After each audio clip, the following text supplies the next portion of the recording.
Flat Earth Clues, Part 11, Souls in the System. This is part of a series of clues that can help you get your head around both the design of the flat Earth system we live in and who has been involved in the deception to hide it from you. This clue looks into the recent past, or more specifically, an odd but interesting piece of conspiracy lore. What I hope to show here is an example of how an enclosed system, once revealed, can change the world very quickly and in ways you may not have realized. To start, we need to go back a little ways to a controversial 2004 documentary called Astronauts Gone Wild. For those of you who missed this strange little gem, the summary is this. The producer-director Bart Winfield Sibrel went out to prove that all the moon landings were elaborate hoaxes. To do this, he set up interviews with the Apollo astronauts, giving them the impression that the interview was just routine. He then produced a Bible and asked each of the astronauts to swear on the book before the interview started. The interview was then supposed to be a series of detailed technical questions designed to trip up the astronauts. During the process, there was quite a bit of tension and some very uncomfortable moments, including one actual fist fight. Now, I'm not recommending that anyone actually go out and watch this hour-long documentary. For me, the astronauts have had to live with this guilt a long time, and leaving them alone seems like the humane thing to do. What interested me, and moreover what piqued my interest then, wasn't the unoriginal questions the reporter posed, but how the astronauts reacted to the Bible itself. None of the Apollo pilots would put their hand on it and swear that they went to the moon. In fact, most treated the book like it was made of plutonium. This puzzled me for years because it went against the basic rules of any cover-up, one of which is lie about everything. Now, the pilots of the Apollo program had done many interviews over the years, many televised, and had been going through their song and dance without really any instances of contention. So why not just go through the motions again? It is, after all, just a book, right? People lie under oath all the time. It's called perjury, and every country has an extensive system of laws and punishments to deal with it. These punishments don't seem to stop the people from committing perjury, and you can read about it almost every day. Furthermore, the astronauts were not in court. This was just a room, sometimes their own home. So swearing on the book would, for all intents and purposes, be meaningless. And this sat in the back of my head for years, because it didn't make sense. Why would astronauts, trained by a very large military science program, be afraid of just putting their hand on the book and just tell one more lie? Well, for them, it may have been more than just a book. It may have been a symbol of something much bigger. You see, for you, me, and almost everyone else, a holy book is a symbol of faith because the creator or creators have yet to be revealed. But if you knew that the creators were real, then the book becomes something much more tangible, more relevant, more sobering.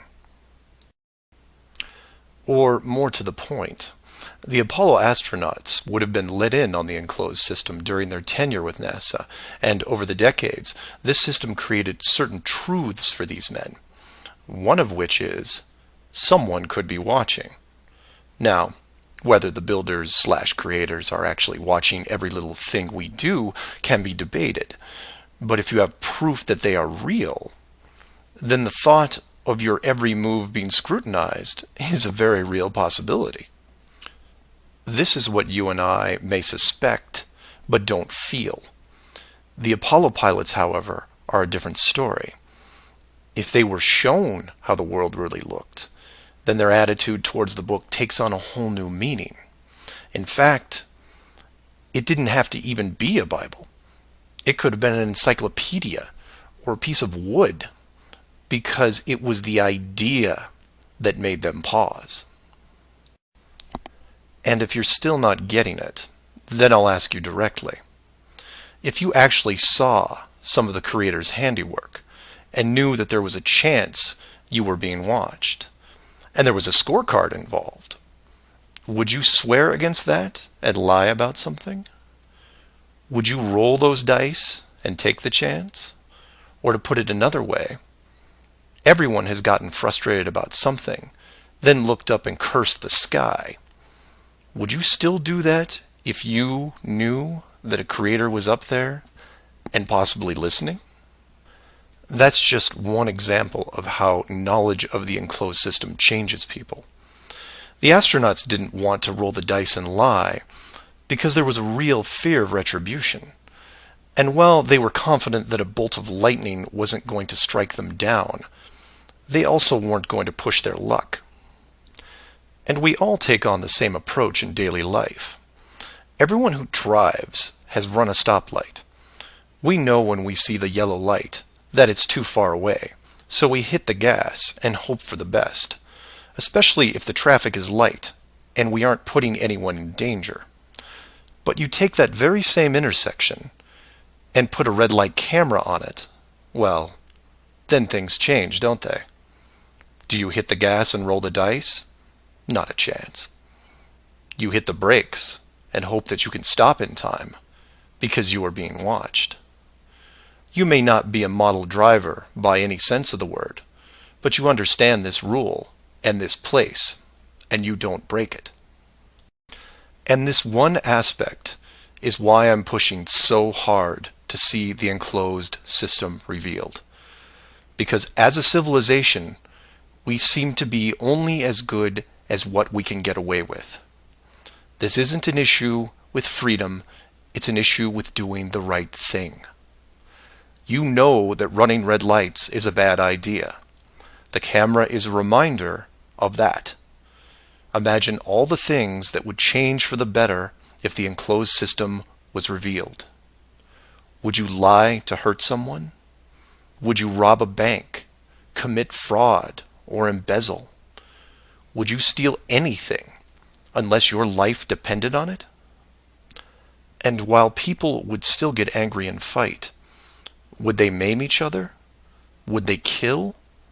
Would anyone knowingly commit murder? Would you bully or extort people for profit? In fact, knowing that the world was created, would you do anything malicious towards anyone? If the world is not a globe, but instead enclosed, then wars end. Hate crimes end. Maybe not overnight, but quickly. Because you may be, for the first time in your life, actually accountable for your actions. You realize now that you are a very real soul in this enclosed system, and you have a responsibility towards your fellow man, one that can be boiled down into one simple rule: treat others better than you treat yourself. This is why it's so important to show the world as it really is. This is why I am asking the authority itself to open the door and let this secret come through. You've kept this hidden for too long, and the people who live here with you have been through enough. This isn't about money or power anymore. It's about our very souls, the essence of who we are. Wealth and titles don't define your heart. Hiding the entire world may have seemed like a good idea at the time, but we have gone way beyond that. Have you actually seen our home recently? This needs to be fixed, and it needs to be now. The people won't forget the deception, but they will forgive you for it, because a truth like this will make them more noble, something we should have been since the beginning. So do your own research and always, always ask questions, because that's the only way you will find all forms of the truth. Feel free to email me at msargent23@comcast.net or 303-494-6631.